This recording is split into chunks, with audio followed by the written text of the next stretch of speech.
আসসালামু আলাইকুম।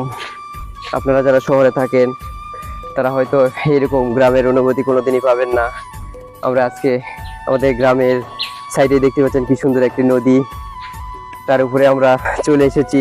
একটি সরু রাস্তা, গ্রামের রাস্তা, যে রাস্তাগুলো আসলেই খুবই সৌন্দর্য এবং সুন্দর হয়ে থাকে। রাস্তার সাইডে দেখতে পাচ্ছেন কি সুন্দর ফুলের গাছ। এটি আমরা এটি এলাকাবাসী লাগায় নাই, কিন্তু অটোমেটিক হয়ে গেছে। এটি প্রাকৃতিক সৌন্দর্য যা আপনারা কখনোই পাবেন না। তো আজকে আমাদের সাথে রয়েছে আমাদের রহমত রাস্তা, সেও আমাদের সাথে আসছে।